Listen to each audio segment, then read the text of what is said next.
First of all, it starts with clothing. I think having, the proper layering of clothing and avoiding, cotton kinds of things and the typical kind of hooded sweatshirts and things like that that might seem okay, but once they get damp and wet, it can really go backwards. So layering up and you having fabric next to your skin that wicks the sweat away from yourself is one thing. Having layered gloves and having spares that you could do in case you get something wet.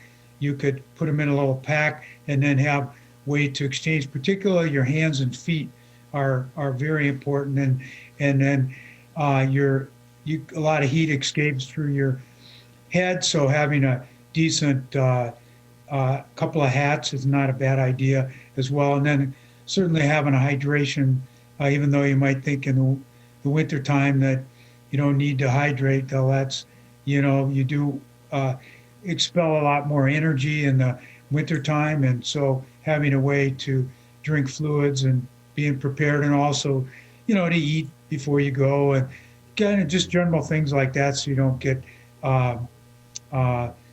boxed in, and then you certainly can bring, energy bars and things like that, depending on how far you go.